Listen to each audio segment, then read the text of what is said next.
Hello mga mamshis, mga kaplantito at mga kaplantita. Samahan ninyo ako ngayon sa aking gagawing project. Mag-propagate tayo ng ating mga aglonemas. Ito ay ang variety na locally grown o tinatawag nating lipstick. Ito ang isang variety na paborito ko sa aking mga collections ng aglonema. Kasi napaka sipag niyang magkaroon ng mga babies at nakikita nyo naman na sa isang pot ay napaka-lush niya dahil napakarami niya ng supling o suhi. Hanapin natin yung pinaka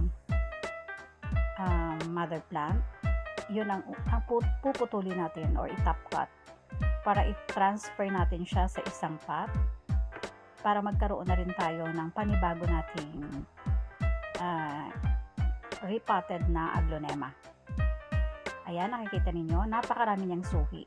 Iisang mother plant, pero ang kanyang supling ay napakarami sa isang pot. Kahit locally grown lang sila, pero tingnan nyo naman, napakaganda talaga ng aglonema lipstick na ito. Resistant din ito sila sa sobrang init at saka kahit sa tag-ulan. Hindi kagaya ng mga imported na aglonema. Sila ay matitibay. Makaya nilang mailagay natin sila kahit dun sa direct sunlight. Pero wag naman na buong araw natin silang nilalagay sa naaarawan. Dahil ganun din, malulusaw din yung mga dahon nila. Pero mas stronger sila compared doon sa mga imported na aglonema. Ayan, mag-collect pa tayo ng mga mother plant.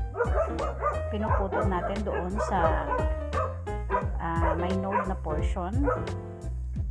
At saka, mas maganda talaga na maputulan natin ng mother plant dahil mas dadami ang kanyang suhi o supling sa kanyang pot.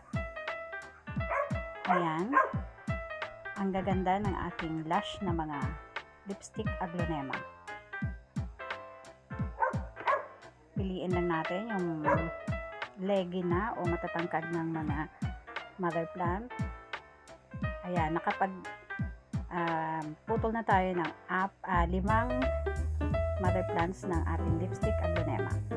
Ngayon, ipapakita ko sa inyo na ang tamang procedure na dapat nating lagyan ng betadine, yung mga sugat o yung pinagputulan natin ng aglonema na mga mother plant. Yan, para humilom agad ang kanilang sugat at hindi sila magiging prone sa bacteria o pag-root rot. Ayan, lagyan natin. Pati yung mga naputol nating mga top cut. Lagyan natin ng kahit isang patak ng tsaka eto, meron ako ditong para naman sa antifungal ito. Nabibili natin ito sa mga supermarket. Ito ay ang ginagawang inahalo natin ito sa pagbe-bake cinnamon powder. Mabisang gamot rin ito para hindi ma-root rot ang ating mga aglonema, yung mga pinagputulan natin ng aglonema. Matagal ko nang gamit ito, mga kaplantita at kaplantito, kaya proven na natin na effective talaga na maglagay tayo ng cinnamon powder. Okay, pagkatapos mag-replant na tayo. Nakapag-ready na rin ako ng ating potting mix. Bago natin i-replant ay ganun din, budbudan natin ng cinnamon powder ang pinagputulan natin na top cut.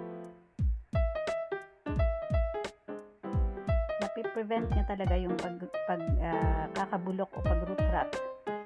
Yan, itanim natin sa mga panibagong pots. Okay.